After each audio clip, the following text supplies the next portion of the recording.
Living a balanced lifestyle doesn't have to be a dream, and wellness doesn't have to be an activity you save for downtime. Instead, elevate your personal and professional life with the tips, tools, and insight to holistically support healthier habits. Join me, Dr. Callie Davis, in the Mind-Body Connection for enlightening conversations, inquisitive panel discussions, and illuminating stories from experts in the medical and healing communities who are leading the movement toward a holistic approach to health. Lauren Gehman, LCSW, is a licensed therapist working with adolescents, adults, and families through the lens of cognitive behavioral therapy and positive psychology. Lauren joined Teach for America after college, where she learned of her love for working to understand what motivates and challenges humans. Following the 2-year commitment, Lauren attended Tulane's School of Social Work and later taught as part of the adjunct faculty. She spent 20 years as a school counselor and enjoyed serving as the head of the counseling department for her last 12 years at the school. Lauren created and teaches a positive psychology course with the Global Online Academy, allowing her to work with students worldwide. Along with in-office sessions, Lauren conducts therapy by Lake Pontchartrain through Run, Walk, Talk, which recognizes that being outdoors while jogging or walking can make it easier to access and open up about difficult life circumstances. Lauren believes therapy is a collaborative process, most effective when clients feel empowered to explore how to create and enhance a sense of meaning, purpose, and connection in all areas of living.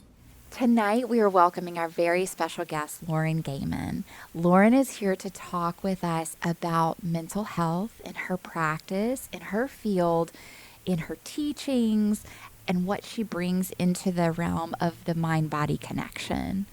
Lauren and I first crossed paths at this time where, as business owners, we were all shrinking away from each other and running away from being in person. But we found that we had opened practice space in the same building. And so we came across each other that way. And then over time, we realized how our practices were so significant to one another.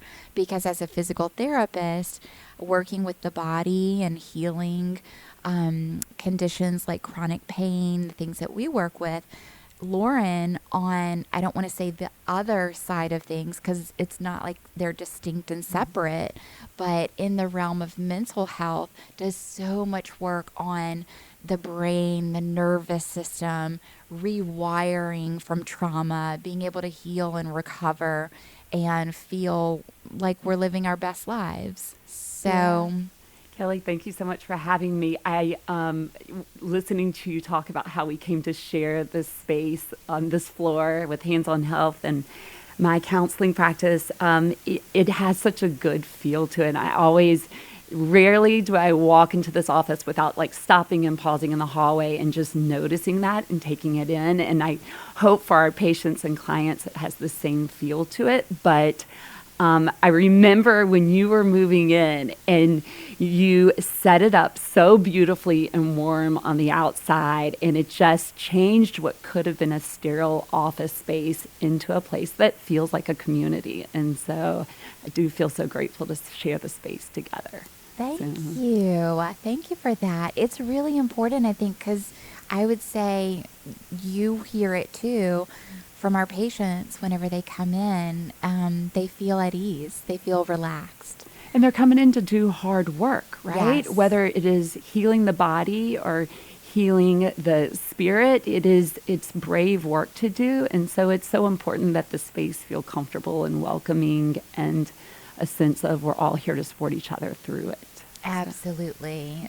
That kind of sets the stage, doesn't it, for that hard work to be done, for the process to begin.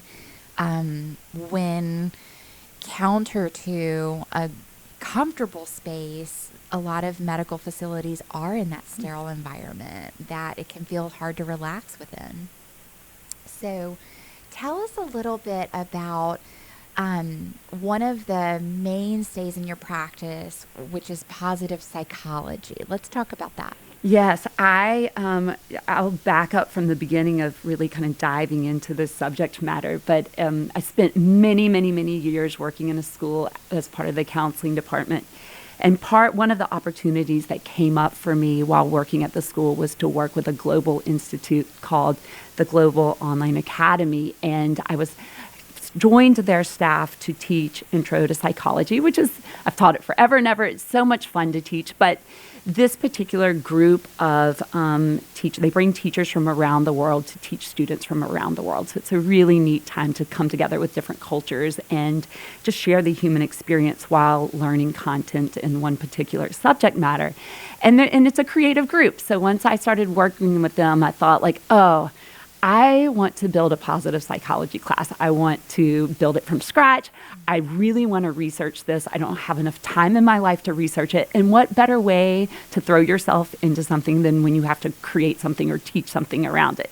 So I started asking them, like early on in my work with them, I really want to build this class. And they would be, they're very polite. Yes, sure, we'll talk about it later. And a year would go on and I would say it again. We would gather in Seattle on Bainbridge Island in the summers to work on our content for our classes. And I would bring it up again and sure, yeah, let's keep talking.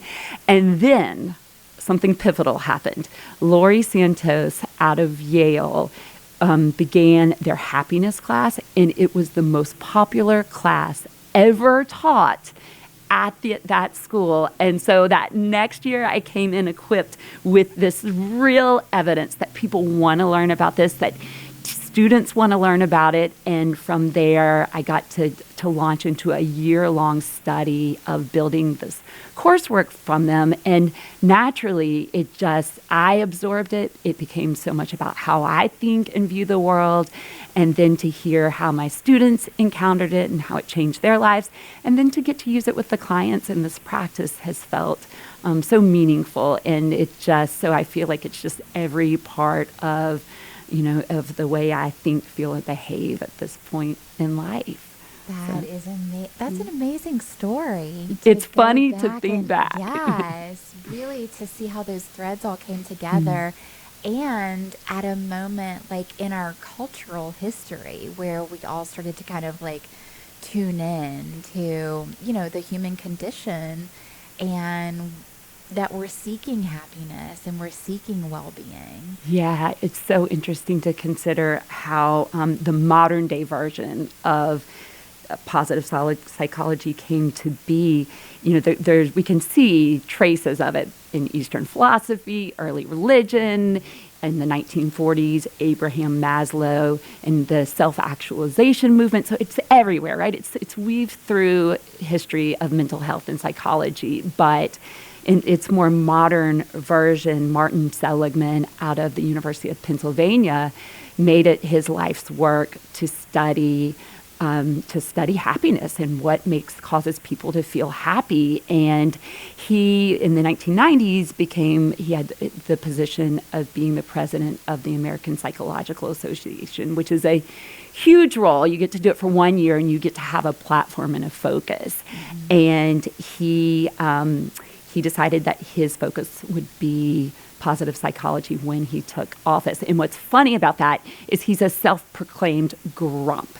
And in fact, at his inauguration speech, he tells a story of being in the yard. He has a bunch of kids and his youngest child, so I think he was an older parent at this point, his youngest child is playing in the yard and he's raking and she's taking all the leaves that he's raking together and she's just throwing them in the air and he's just furious and irritated and he just wants to get the job done. And she stops and looks at him and says, remember when I was 5 years old and y'all told me that I whined all the time and that I had to stop? Well, if I could stop whining, then you could stop being a grump.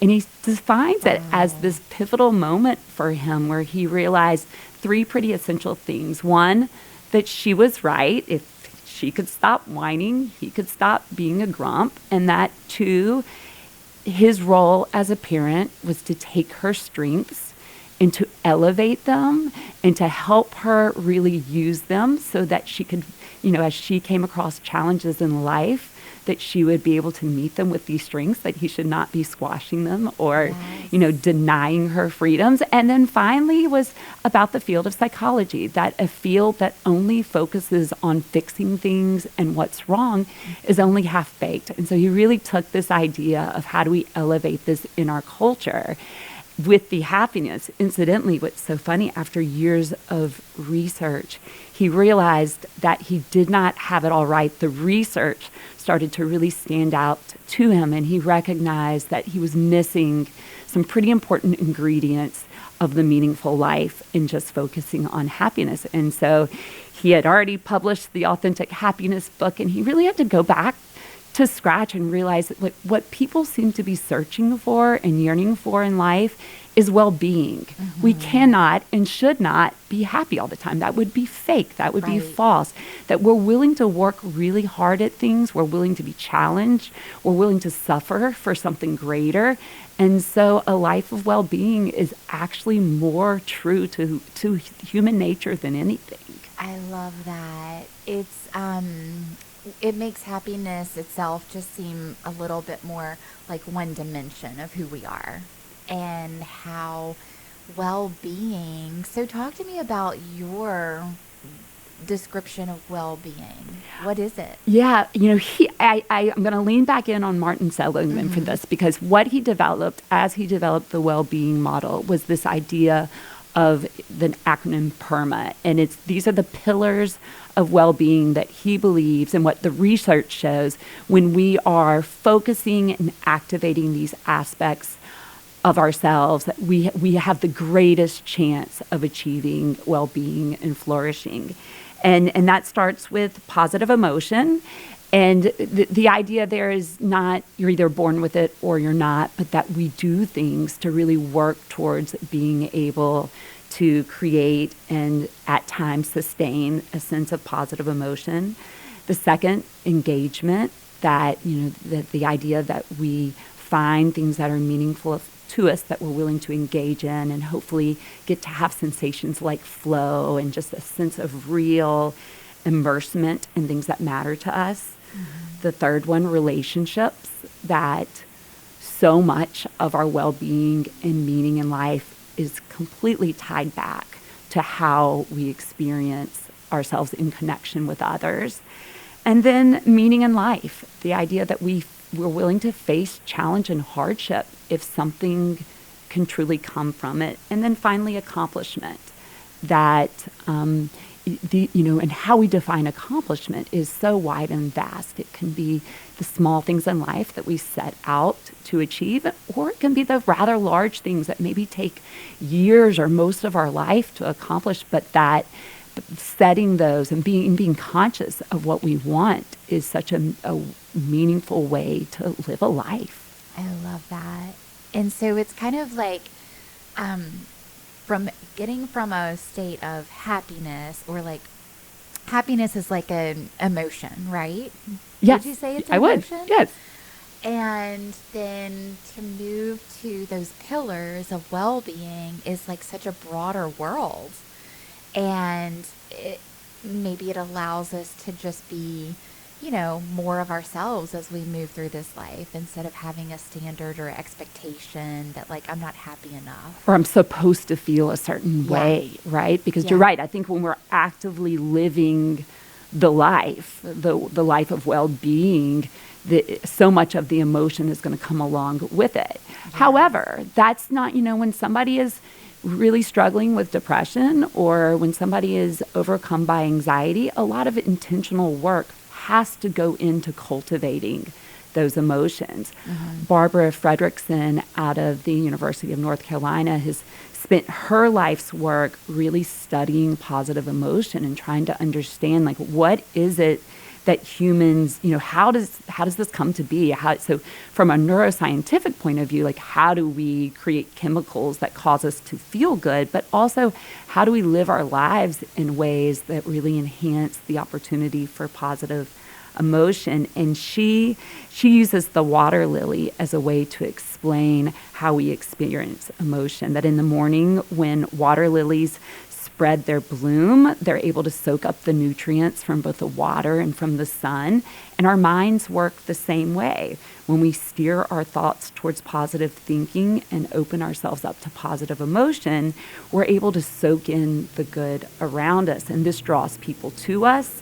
It allows us to find the benefits in challenging circumstances, but it also gives us the energy to take on those uncertain parts of life that can feel really vulnerable. And, the way she talks about it is she and her research team were able to identify kind of 10 primary positive emotions that other positive emotions seem to be born out of. And just to give you a couple of examples, it's gratitude, inspiration, hope, awe, amusement. And from these, she likes to talk about the idea of this upward spiral. So often when we talk about humans and spirals, we're talking about a downward spiral. Like, oh, they're going through such a downward spiral. But that's just one possibility. The idea that somebody can start a chain reaction of good things happening for themselves and for the people around is just as possible. I love that. That feels like talking about the therapeutic process, right? As facilitators and as therapists or coaches or doctors or however we come into that healing space, to walk with that person who might be on a downward spiral and to acknowledge that, like, hey, okay, there's many different ways that we can expand from here, that we can start to nourish into that water lily that can bloom and grow and expand. I love that. So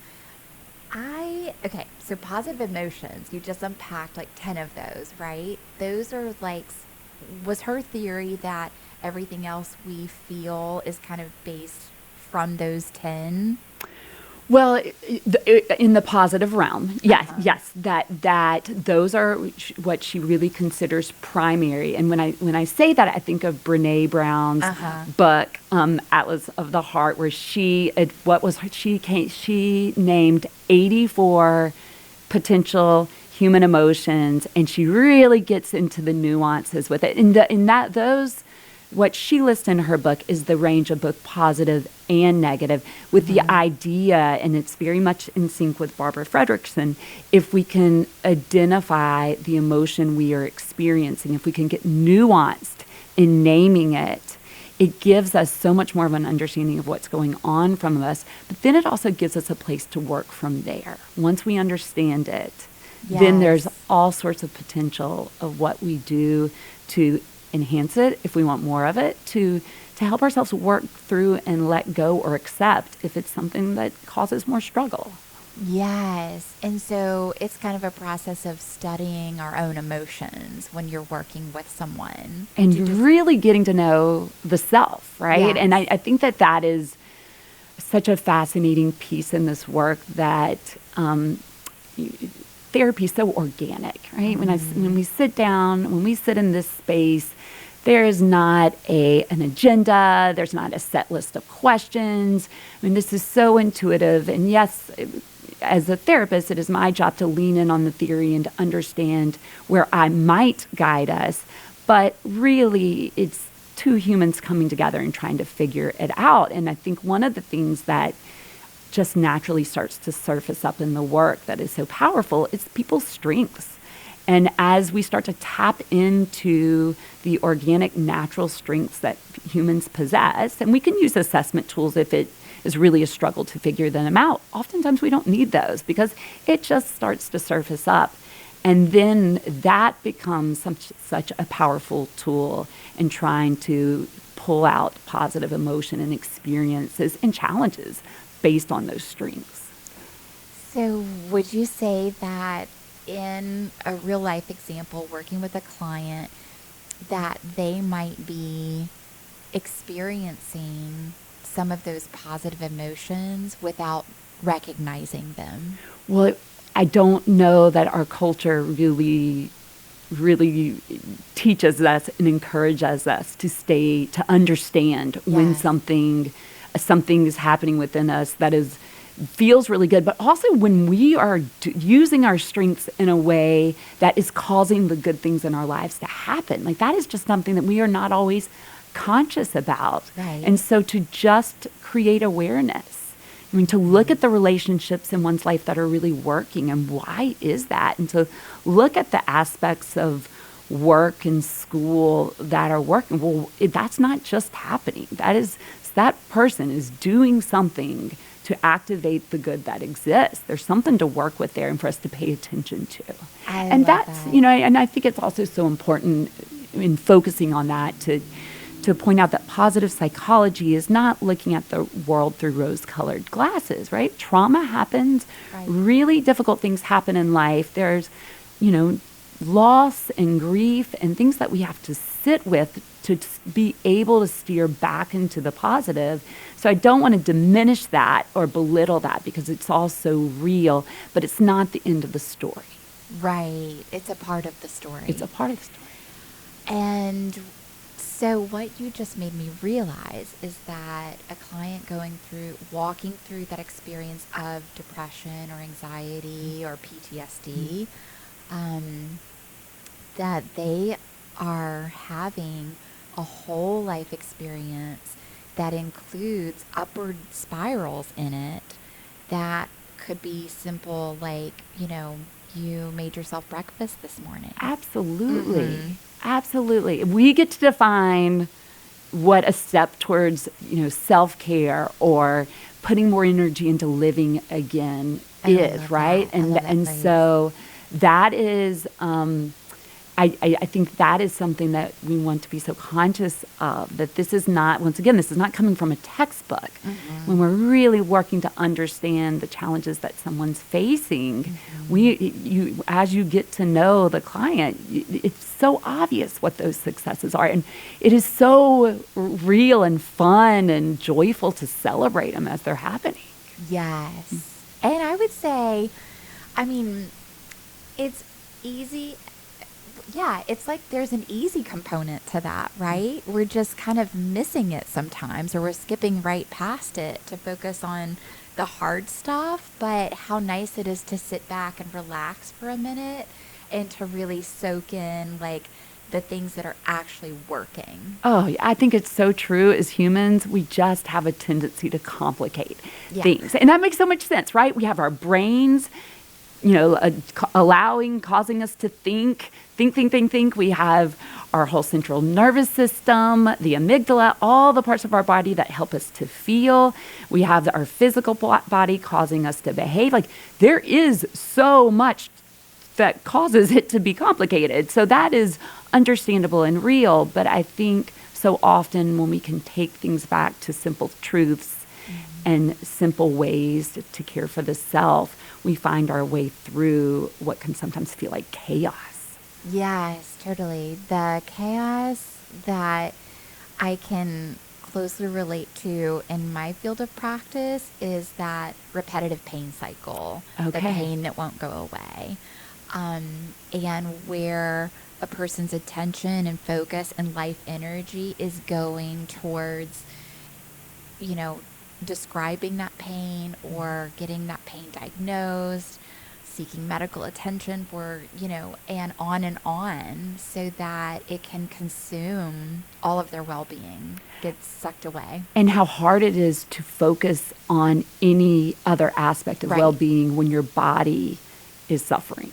Right.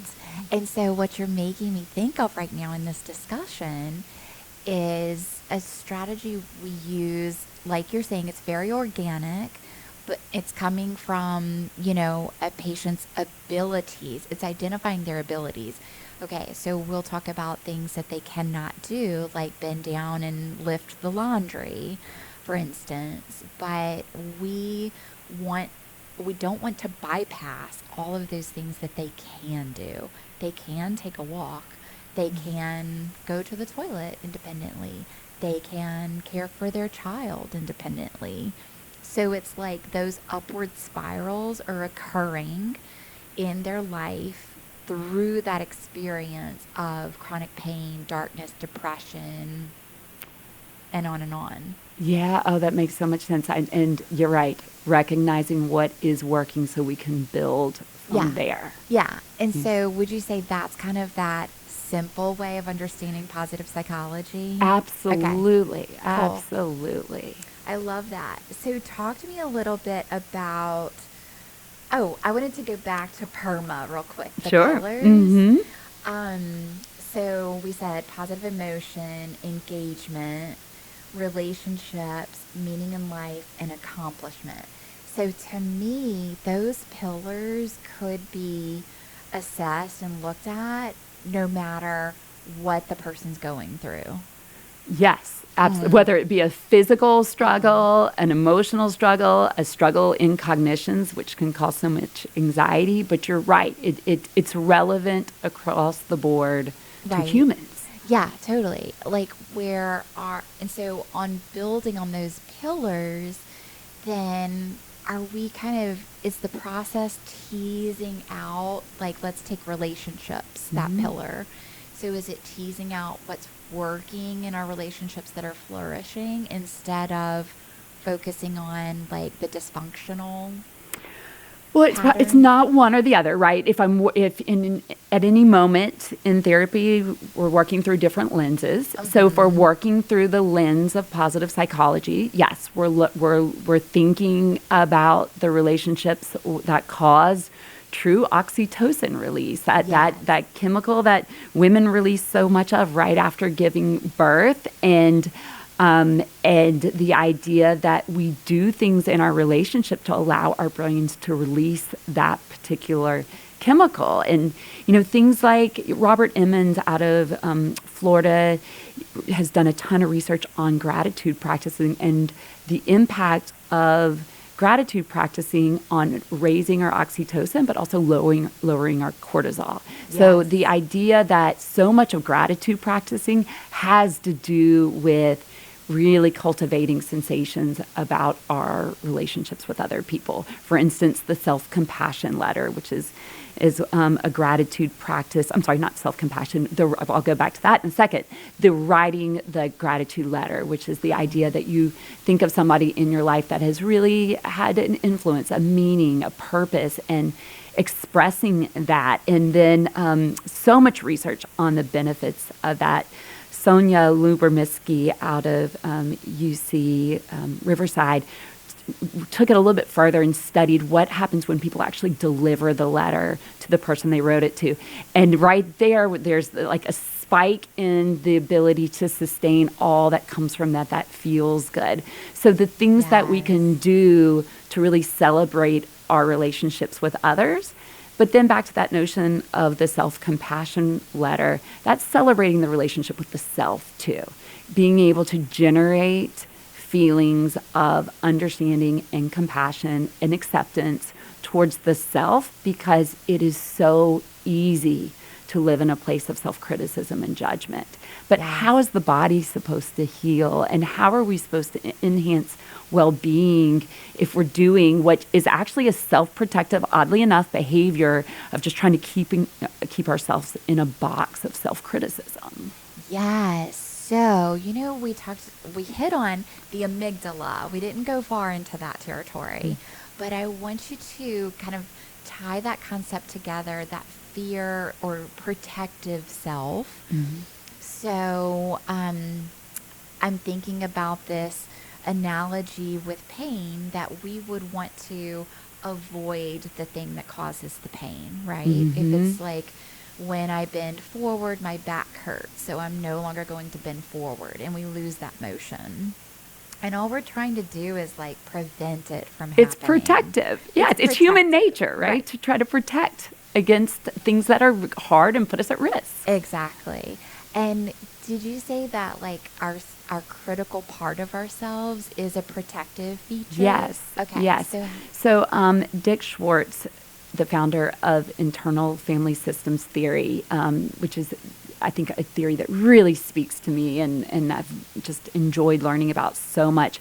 He and his work primarily was with eating disordered patients. And what he grew to realize through many years of practice was that people would get better, right? They would learn how to take better care of their bodies. They would get better. But there was unfortunately this revolving door that they would become sick again and they would find themselves back in his clinic again.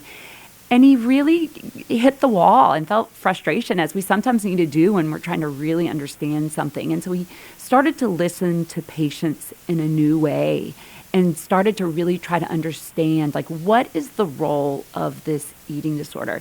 And from that, internal family systems theory was birthed. And it's a amazing theory, but to just like kind of boil it down and to just a couple sentences, it is the idea that all humans are we're all made up of so many different parts. We have really vulnerable parts, and this, that we are working to protect, and then we have protective parts. And these protective parts come on strong at times, subtle at others, but they are designed, and it is their job to try to keep us out of harm's way. And incidentally, they sometimes protect in ways that can create other problems. They're funny like that. And so just that example of I'm going to be protective and not lean over because it's going to hurt and I don't want to hurt. But the idea that it might somehow along the way stunt future capacity or ability, well, the protective part isn't able to see that full big picture. It is able to see what it's protecting in the moment. Right. But when we can understand that, there's so much opportunity then to work out of judgment and criticism and a place into gratitude that these parts inside of us, they want the best for us, but sometimes we have to work with them to open up and loosen up in ways that allow us to have the vast experiences that we want to have with living. Beautiful.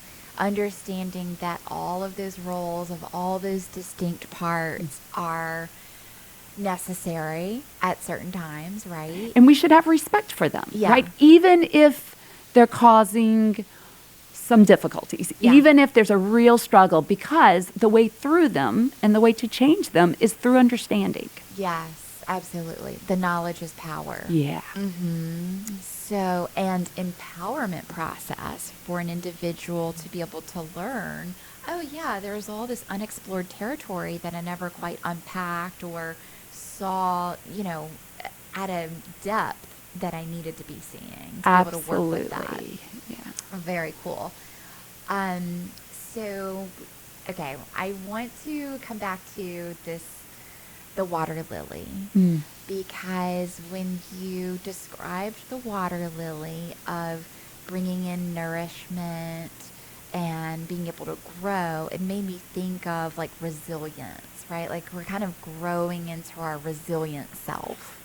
Yeah, that is an actual, a huge piece of positive psychology, funny enough, right? Because resilience is all about struggle. And as we said a little bit ago, part of what we are designed to do is to, at times, we are hardwired in our brains to keep ourselves safe. That is primal. And therefore, sometimes we want to turn away from struggle. And yet there is so much to come from resilience and grit and taking on challenges in life that don't feel comfortable, that stretch us, that cause us to be vulnerable, and then to really grow from there. That the idea that inside the struggle, we are going to learn things about ourselves that we just never knew were possible. And that, to go back to the idea of human relationships, when we are in our struggle, because we are trying to grow in some way, what's interesting, a nice byproduct of this,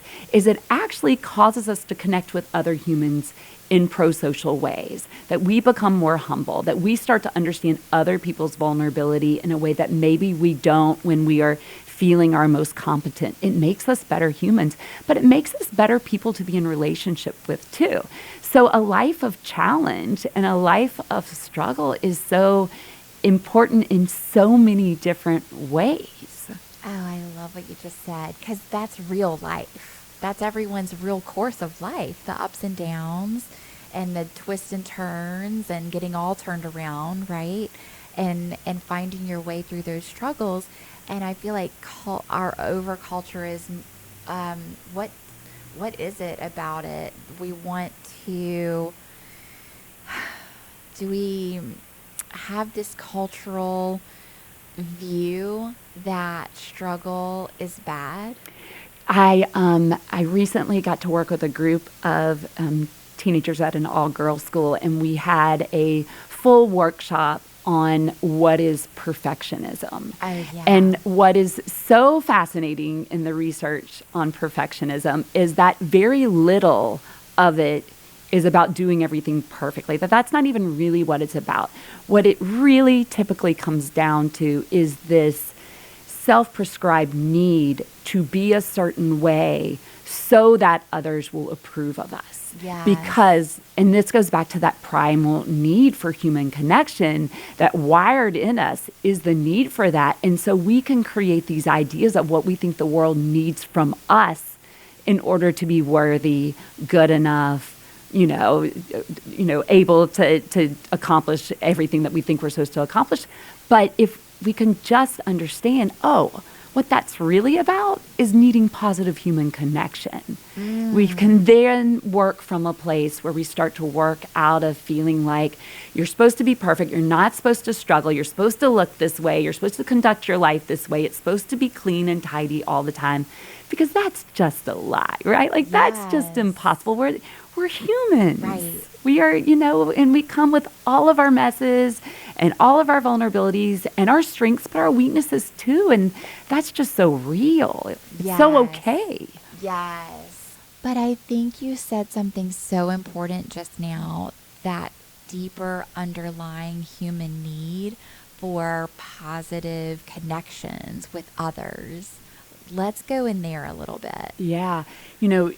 Loneliness is such a despairing struggle that so many humans have to grapple with.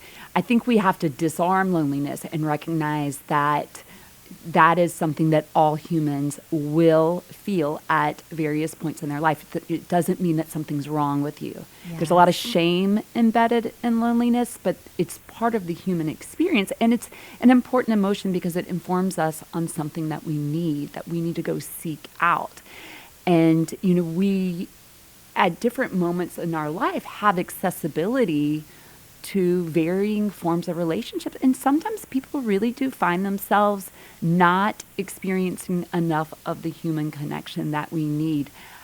This is another time where we weave back to simplicity, that there is research that shows that going into the grocery store and having a positive encounter with the person who is helping you by checking you out, that has the potential to change brain chemistry in a way that is good for us. Yes. So, I think that in times of isolation, we have to get really creative about what can we do to fill this need, this very human need for positive connection. Yes, I love how you tied it back into our biology and how we're hardwired, right? Because if we're low on serotonin, if we're low on oxytocin, I know you could walk us through that in much more detail, but I'm saying in general, if our hormones and our neurotransmitters are low, the ones that make us feel good, then it's almost like these interventions can be biologically helpful. Going to the grocery and having that positive interaction, calling the friend, having a girls' night out.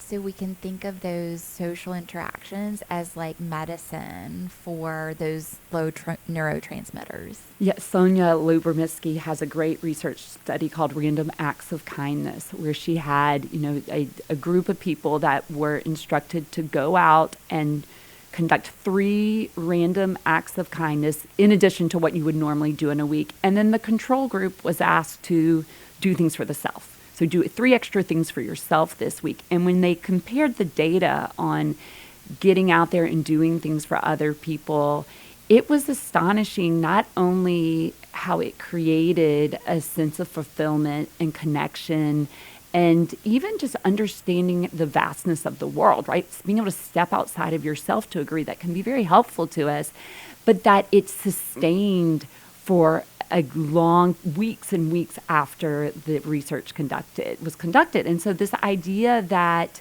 we can take deliberate steps in our daily lives that just give us those little boosts that you're talking about with those chemicals that we need in order to be able to experience well-being. Yeah, totally. And you're breaking it down in really simple ways like that. So, Which I think is so important when people are struggling with loneliness, because I think sometimes we think the cure for that has to be, I have to be in this deep relationship with somebody else that's going to fill me up and give me so much. And while that is wonderful to have when you can have it, we have to be honest and realistic that doesn't feel accessible to every human. And so let's work with what we've got.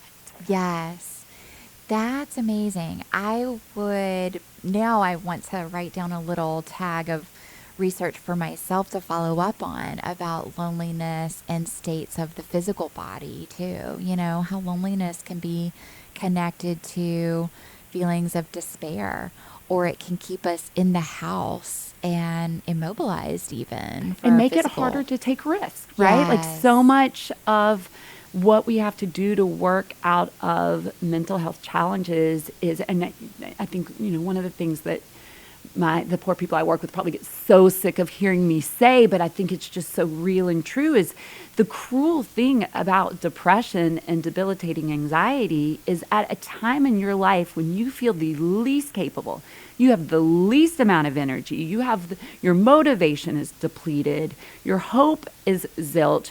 The way out of it is to crawl from the backseat of your life into the front seat and drive out of it. That's cruel and that is hard. Yeah. And it's these little acts that we can do that start to build a momentum out of it. And so we have to start realistic and small, but we have to also be honest and real that unfortunately depression and anxiety quite often don't solve themselves. Yes. I think what you said, you just said a whole lot there with that lack of motivation that can come along with that. And how do you get in the driver's seat and drive out of it? Can you name some of those simple steps that you might really emphasize in a session with a patient who's really struggling? Like, okay, it may not seem like this would be helpful or effective, but this simple step to engage in can really lay down the pathway for you to get in the driver's seat. I am a big follower of the Huberman Lab, and so I find myself quite often quoting him or referring people to parts of his podcast. But I do think being outdoors, I think getting out into nature, even if let's take somebody who is really in a major depressive episode, struggling to get out of bed, to be able to go from the bed to the outdoors, to just stand in the yard, to feet in the grass, looking up at the sun, getting that morning stimulation. There's such a power in a less than 5-minute exercise. Yes. Of getting outdoors. I think it's huge. And I think it's part of how we, our primal wiring, we are connected to the earth. And so it has so much of what we need in order to feel good again. I did a certification program with Run, Walk, Talk out of the Los Angeles area. And so much of the neuroscience we looked at in that training was wrapped up in just getting outside and walking and talking. Our central nervous system is so responsive to that. Yes. So maybe for somebody really struggling, that is walking around a backyard. But what a beautiful thing to be able to do for yourself to start to feel a state of calm again. Yeah, and that's something that is accessible, right? So for most of everyone, it's not something that you have to buy, or it's not something you have to wait in line for an appointment to get. You can just simply, like you said, step outside and let that connection with nature work its magic with our internal hormones and our systems that we're built with. So that's really beautiful. And if that person could experience just a glimmer from that, enough to have the motivation to do it the next day and the next day to build a pattern, is that how do you see a client coming through and progressing? Well, and I think all the research on gratitude practices really helps us to understand how neural pathways are changed through habitual behaviors. And one of my favorite things about this is that these practices, whether it's a gratitude practice or an awe practice, these are practices that take sometimes 30 seconds, sometimes 2 minutes. But what we know is every time that those practices are engaged, new neural pathways are strengthened in the brain. Yes. And that over time, and this is the whole idea behind neuroplasticity, that the brain adapts and changes to them. I have a daughter learning to play the guitar right now. When I think about how in the beginning, when she's starting to really work on a new song, it is a struggle, and she has to keep working and work. It's relentless work to start to even make it sound like a song. But over time, she is, new neural pathways are being created, and she's able to really pull it together. Well, I think we can think of the way we cultivate thinking and emotions the same way. Hebb's law, the idea, the way I love to describe Hebb's law is think of your brain as a forest. And, if you were to start to walk down a path in a forest where a path has never been walked, it's going to take a lot of work. It's not going to feel natural. You're going to trip and fall. But as you continue to walk down that same path, the path clears itself, and it becomes easy, and it becomes seamless, and you don't even have to struggle through it any longer. Our brains, that's how, neuroplasticity works. And so if we are cultivating these ideas of, something that can feel good, something that we're grateful for, that practice of all. Dr. Keltner just came out with his book a couple of years ago on all this research about taking 10 seconds to notice some beauty in the world or in a relationship, that right there changes these neural pathways and helps us to start thinking and feeling in new and different ways. And that never goes away. Right? Yeah. That human potential will be with us. Yes, it's at its strongest up until our 20s, but it never leaves us. Absolutely. And there's so much hope in that. Oh, yeah. And that I feel like is such a gift, right? From practitioner to client, that relationship that you can give hope just because of the way we're literally designed. Yeah, there's fact. It's fact, right? there is science behind it. Yeah, and understanding that science, even its objectivity, the way that neuroscience works, we've understood so much more about it. We have so much more to understand and gain in knowledge still. But as we can kind of have that simple understanding of this is the way my brain works, then I feel like that is a motivator in and of itself, right? Absolutely. To feel empowered, to be able to change the wiring that, we all come into this earth with a temperament, right? And then life happens. And so oftentimes when we find ourselves in hopeless and pessimistic thinking, it's because life has handed us some challenges, and maybe that sort of thinking is our way of protecting ourselves, that we sort of lose faith in the ability for good things to happen, or starts to feel too risky to be optimistic about a better future. And so it is understandable how humans get there, but it's very possible to also work out of that place too. Yeah, and I think you said something really important about the risk taking. How would you promote a person to take a small risk? Yeah, because so and we're they talking can about positive small risk. Often these are things that make us feel very nervous and vulnerable.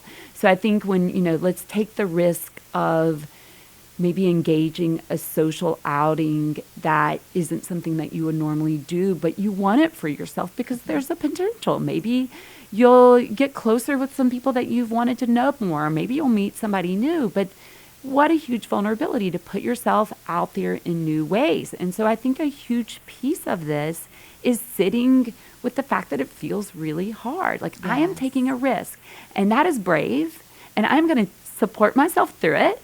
And if I need to go to the bathroom and close the stall door and breathe for a moment and acknowledge how hard it is, I will do that. And I will accept the challenge, and I'm going to take care of myself through it.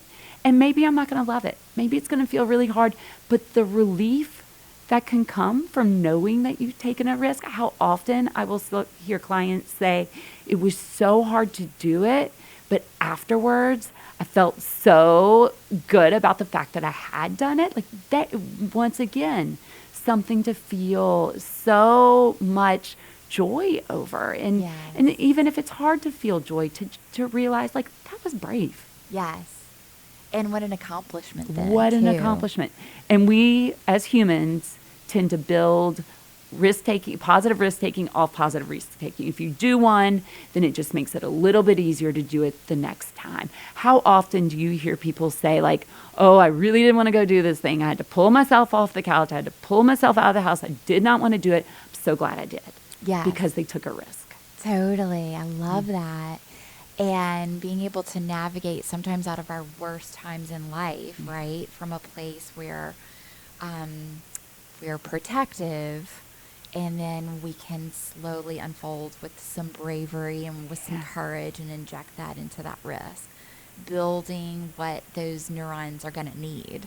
Absolutely. To grow. And an essential piece in that is, something doesn't go right. We have a tendency as humans to just, like, replay it, think about it, really wedge in some new neural pathways about it.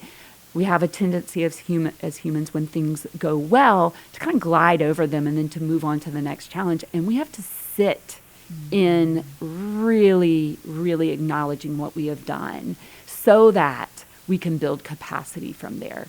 We have to really stall, pause, reflect, journal, talk about, daydream about the things that we are doing that are moving us in a more positive way.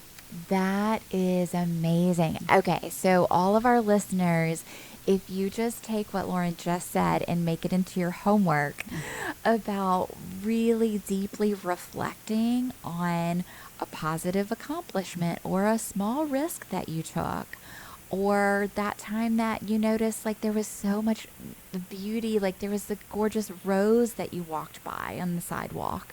So soaking that in, can you underline for us, like, why is that important for our brains to soak that in and to stop and stay there in some gratitude and some feeling good about ourselves? Yeah, just leaning back on the research that was shared in that book on awe, that when we take 10 seconds to recognize the beauty or the mystery, or in any moment that we're in, that we are able to lower our cortisol levels, we are able to step out of our everyday problems and recognize that maybe that thing that you're really hung up on, that fear of judgment of somebody else, that worry you didn't do something good enough, when we step out and look at the bigger world, look at the beauty, look at nature, allow the mystery of amazing music to take over us, all of a sudden, we can put those things in perspective. The fear of the judgment of others, not so powerful. That thing that we think we just really messed up, that's, in 24 hours, how much is it actually going to matter? These things are perspective makers. And that's a major tool that we need to navigate the everyday struggles of life. That is awesome. I feel like you just broke down in like a scientific and clinical way what my parents would tell me, like, growing up, like if something hard happened or if I was down on myself, like, it's okay, Kelly. They would say something to help boost my spirit so that it helped to give me perspective. Okay, so what you are saying is, I find this so funny because I think so much of positive psychology research is just validating what we already know, right? Yes. Like, your parents, from a very intuitive place, knew what you needed so that they could help you build on your strengths and your capacity. And yeah, the science is great because now we've got the data and the proof, but it is so funny. It just comes back to being human. Yeah, and the intuitive piece of that is hopeful too, right? Because you don't have to study all the texts. You don't have to go to all the courses on happiness, although wouldn't I love to sit in a course on happiness? That would be wonderful. But you don't really have to do all the tools and measures. You can intuitively work on this process of transforming, guilt, shame, critical thinking. And so let's say, how would a person listening identify if they need professional help to be able to work on some of that building up the positive psychology? Yeah, that's a great question. So often people will come in and they will, as we're really trying to unpack what their story is, their narrative, it's often people really do work hard to feel better.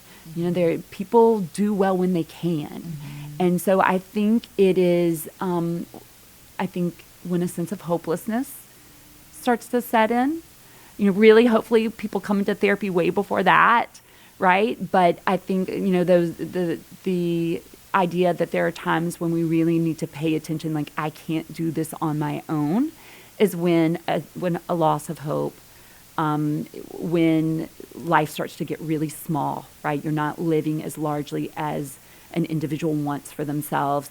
If setting goals and attaining them all of a sudden feels impossible, no matter what the size of those goals are, that if more days are spent feeling really awful than not, and you've tried to work out of it and it's just not working. Mm-hmm. I think that these are, we don't want humans to suffer alone. And it's not that therapy, you're going to walk into therapy and things are going to get fixed, but there is this idea that we're going to really create a network of support and understanding and a non-judgmental space so that we can really start to understand why did it get stuck and how do we work out of it. Yes, that's beautiful. And being able to welcome in a person right where they are, meet them in their vulnerability, and using all of your knowledge and skills and tools that you have available to you through your background and training and experience. It's really incredible that, like you said before, the individual is so dynamic and so unique in their own walk of wherever they are. That intuitive process unfolds and you're able to help to give them hope and give them some tools, maybe some little risk-taking homework, maybe some, confidence in themselves that there can be a process to just get some traction and head forward, have some connection with that. Absolutely, absolutely. And I think my favorite part about therapy is that they have the answers inside of themselves. They do. It just, when life gets really challenging, it's really hard to reach that part of yourself and to pull up that authentic self that can guide you through. So we're just clearing a space so people can connect with that part of them again. And again and again. Yeah. And then they learn how to do that, right? That's amazing. How would people get in touch with you to be able to work with you? So I do have a website, laurengehman.com. That's probably the easiest way. And my contact information, whether they want to email or call, is there. That's Gehman. Awesome. And we are located at our office space. We're located in Lakeview in New Orleans, Louisiana. So I know mostly you're in person, Lauren, but do you do virtual telehealth? I do. I didn't, like everybody else, we didn't realize how accessible that can make therapy for people. So it's such an important part of how we do therapy now. So that is one way. And then I also meet people by the lake and for the run, walk, talk therapy, which is mostly walking. And the person who trained us said, walk is its middle name for a reason. Most people prefer that. But it's a great way to do therapy at sunrise or sunset out on the water, which has such a calming effect. So. That is wonderful. We really appreciate our location in Lakeview because we are, minutes from Lake Pontchartrain. It's a great place to take a break. Yes, great place to take a break, great place to walk and talk, get some therapy in, and get that nature dose in. Lauren, is there anything else you want to add to our talk tonight? Just so grateful to be able to sit and connect on something that I'm so passionate about, that you're so passionate about. And, I think that at the end of the day, this is all about human connection. So I'm so glad we got to connect on this. Absolutely. So thank you so much. I really appreciate you unpacking those principles and giving us more of an insider's look into positive psychology and the ways that can impact our well-being. Thank you. Thank you.